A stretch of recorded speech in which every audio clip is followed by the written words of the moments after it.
Wisdom Wednesday, where you drive the agenda. Because on this segment of the Sales Gravy podcast, you bring your toughest sales challenges, and Jeb Blount delivers his best answers. And those answers, they come straight from the trenches because Jeb's not just teaching sales, he's out there prospecting, closing, and leading sales teams every single day. Let's take that next caller. We're going to get to the first question from Scott Northway. And Jeb, he asks, how should a salesperson strategically approach 50 existing accounts that have only received minimal attention? And what's the best way to reposition yourself as a high-value partner instead of just a transactional vendor? Great question. And I also want to introduce our good friend, Will Frattini from Zoom Info. I got Will on here with me today. We're going to cruise through some of these questions that have come in from our fans. If you want to ask a question on Ask Jeb, go to salesgravy.com/ask, salesgravy.com/ask, and we'll get you onto the show. So Scott's problem is common, right? So an account manager left, a new account manager came in, that's Scott, and he's been thrown these accounts. They've been given minimum attention, and he wants to reposition himself as a partner to them. And it's a little awkward. And it's especially awkward because a lot of these folks kind of feel like they've been ignored. And when we go out and we look at our clients, we look at consulting projects we do where clients are having account retention issues. When we survey those customers on our own through our own survey, what we find is about 70% of the time, the customers feel that they're being taken for granted. And this is what Scott's worried about. It's a little bit awkward to go back in and try to reposition yourself when people might feel like you haven't been paying attention to them. Will, who's an expert in account management, is going to have probably a much more profound look at this than I will. But I can just tell you this from like a human to human standpoint. I've been on the other end of this where I've run through several account managers and a person's coming to me for the very first time. And I can tell you what won't work. What doesn't work is showing up on my doorstep where I don't know you and apropos of nothing, and then trying to sell me something. So if I'm an existing customer, I'm doing business with your company, and you show up and try to sell me something, we're probably done. It's just rude. It's just bad behavior. So it's better for people to show up and say, hey, I'm your brand new account manager. I recognize that no one's contacted you in a while, and I'm sorry about that. I apologize about that. I'd like to do a fresh start. Would you give me the opportunity to get to know you a little bit better and to learn about what's important to you? And that's the very best thing you can do, is just be open, just name the problem. The problem is you haven't been talked to in a long time, and explain what you want to do. And the thing about that is, if they really truly have felt taken for granted, they're probably going to say some nasty things to you. If the last account manager never called them, they may say those nasty things to you. If they've had problems, they may say those nasty things to you. And the most important thing you can do in that situation is just shut up and listen. Don't try to defend it. Don't talk over them. Don't tell them how you're going to be so much better. Let them get it all off their chest. Let them just talk it out, because people like people who listen to them. And then if there's something in there that you can help them with, don't make any promises that you can't help them with, then say you're going to help them with that. Go out, take care of that commitment, honor that commitment, and build trust slowly. And then it's going to give you the opportunity, then again, become a high value partner. I'm just going to let that sink in for the listeners. I think the other part of the question too is, how do I make sense of those 50? So since Jeb took the, be a human with a human element of that so well, I'll take the other side of it, is which ones of these, should probably have the best chance of wanting to talk to me and let me have the chance to be a human with them on the phone. What we've found is the best sales reps are the ones that are taking a little bit of an educated guess at where there is something interesting or meaningful within their territory before they just reach out and say, I want to be here to be a human with you. And so we're finding a lot of companies out there leaning into AI tools where they say, catch me up on my territory, or can you help me summarize our interactions with this customer over the last 9 months? I have a meeting with them today. It's my first time meeting with them. What do I need to know? Or, hey, nothing wrong though with still remembering, like, we're here to find opportunities to help our customers move forward. Hey, is there anything glaringly obvious that I might not be able to find in less than 5 seconds that would show me that a company might be ready to talk?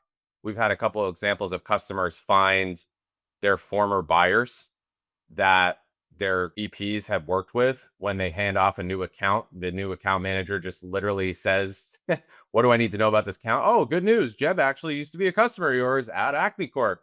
You should probably introduce him to JBJ. And those are the things that I would add into your question. But great answer from Jeb on the human element. I couldn't agree more. My brother gets credit for this quote all the time is, we're two humans being humans. And if you do anything right, that's what you should listen to what Jeb just said.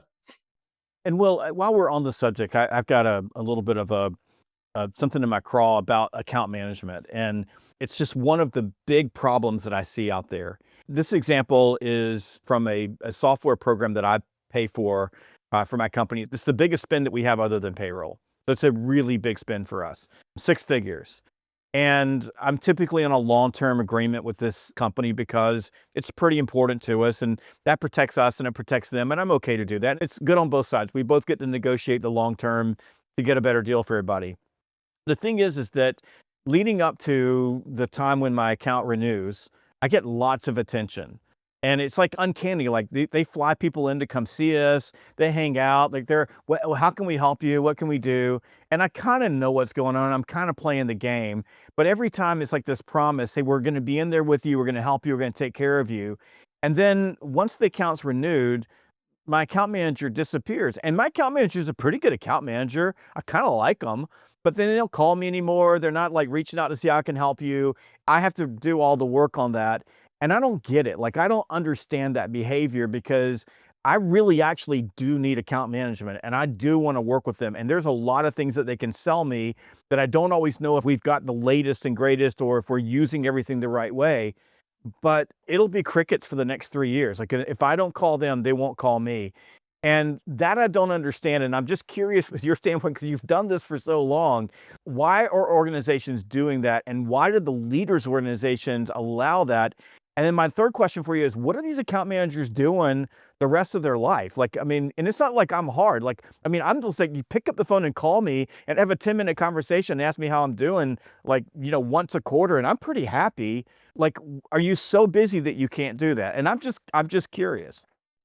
I mean, humans like easy, right? I mean, anyone that's listening to this podcast is looking at how to make it easier to be better at sales and solve problems for their customers and earn commissions and grow revenue for their company, right? But we love easy buttons in sales. And so the other thing we love in sales is what gets us the easiest path to our commission.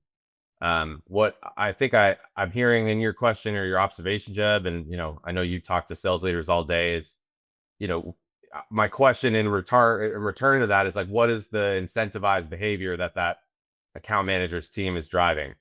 How many accounts does that rep have? Because in the best world scenario, that account manager just has too many Jebs to go talk to, and he can't talk to more than one Jeb every 90 days, or she's not able to make the time to come and see every one of her customers in person. And those are the things that companies make compromises to try and see where they can get revenue and the least cost of doing business. So they spread their reps pretty thin. No sales manager is going to ever give you a high five or a paycheck for meeting your customers. Sorry to burst anybody's bubble. I almost like to pretend though that that's kind of the motion. If you're starting out in a new territory and you're trying to make sense of that 50 account book, hey, look, I need to go make sure I execute touch points that, fill the cup of my relationships. And hey, there's nothing wrong with, I just had this conversation with somebody the other day. I only like to talk via text. I got little kids. I don't have time to be on the phone and sing Kumbaya and go have coffee. All right, I got to fill their cup that way. Right? You and I have talked for years now about like asking your client, do you like text? Do you like Slack? Do you like me to come see you? Because you might be like, hey, dude, I don't really want to see you more than when we do the renewal. I love going out and having some good steak and then not seeing you for 9 months because I got other stuff to talk about than whatever that solution is, But those are the things that I would just kind of return back. And again, I know a lot of sales leaders might not be the ones that have listened to this type of a podcast in a while, but the managers that get the best feedback from the reps are usually the ones that put the most back into those reps. So, hey, nothing wrong with going to your boss and saying like, can we make something fun? Like, what if we went out and sent some holiday gifts to some customers? Like, can I throw some money at people? I'll pay for it myself. Those types of things. And I set up for a random text message. Are you still alive? How are you doing? Or a video message. Hey, just thinking about you. How's it going? I think that the thing is that And I said this earlier, but we know this to be true, that about 70% of the time when you lose a customer, it's not because of the price, it's not because of the product, the software, the service. It's almost always because people feel like they're being taken for granted. And human beings at the core just want to be understood and they want to feel important, like they matter. And if you're an account manager and you think about what my role is, right? My role is both expand the relationships and retain the relationships. The retention part's actually pretty easy. Like, I mean, if you're just nice to people, for the most part, they're going to be nice to you. And the expansion part is, I'm calling myself out here, but I'm pretty freaking easy. Like, if you're nice to me, I'll give you money. Making those small investments, and this goes back to Scott, is if you want to be a high value partner, just start with like build the relationship. And then when you see ways that you can help them, help them. And it could be as simple as send them a referral or saying hello to them, or like you said, just text message them. It's just super easy. The problem is we get hung up on all the mechanics. And like you said, what are the KPIs I'm being held accountable for? And we lose sight of the fact that at the end of the day, when all is said and done, there is a human being, at least right now, there's going to be a human being that's going to make the decision. So maybe get close to the human being. Yep. Yeah. I mean, I think humans are pretty easily trained, but that does not mean I'm talking about being a salesperson who trains another human being to buy from you. I just mean like people are pretty quick to make judgments. That's one of our ultimate flaws as humans, is we are quick to judge and think that we know more than the other person. And so, making something really easy for somebody is your best friend in sales. And, not acting like you are the most intelligent person in the room is sometimes really hard for a salesperson that has a ton of information. Right. So Scott, even if you had AI and you have everything about all 50 of your accounts and you have really good executive summaries and you know everything about your accounts, like you still got to be a human being. You can't go to Jeb and be like, I know everything about Brooke and I know everything about JBJ. And I know that you love when people call you because you said their name on a podcast. Like it's still creepy. Right. So you just strike the balance of like, come on, how can I be best helpful to you? And I don't want to assume, but I have some ideas. And when and if you want that information to make good decisions about how you're doing certain things, I'm happy to share. Right. And then it's a pretty quick corner to turn. You're not going to have to spend 6 months, groveling to get somebody to want to talk to you about stuff. If you are just kind of willing to not be the most intelligent person in the room for 5 seconds or 30 minutes, let yourself be the listener. Those are all core tenets, obviously, of what we learned. But it's a good question. It started JBJ with how do I stack rank 50 accounts, recap it, figure out what's going on in those accounts as best you can, figure out if there's low hanging fruit where there might be a warm intro, champion of your company, figure out how to be a human with someone. Favorite life hack is using, our AI copilot. It's an info, just be like, hey, did anybody ever mention their favorite sports team or they like to cook or whatever? And I mean, that's just, again, little stuff like that goes the longest way. If you've got a question for the show, head to salesgravy.com/ask. That's salesgravy.com/ask. Our producers will get to you and get you scheduled with Jeb as soon as possible. What do you do when you are inheriting a pile of neglected accounts? You got to triage fast. You need to start segmenting. For example, you might use A, B, and C by revenue and risk. You might want to run a 30, 60, 90-day stabilization plan. You want to earn the right to advise, and then you can focus on expansion. Don't bite off more than you can chew. You want to start by building familiarity and then trust and then earning the opportunities to expand the business. And remember, when it's the end of the day and you're tired and you just want to go home, pick up the phone and make one more call. This is Jeb Blount Jr., and we'll catch you next time on the Sales Gravy Podcast.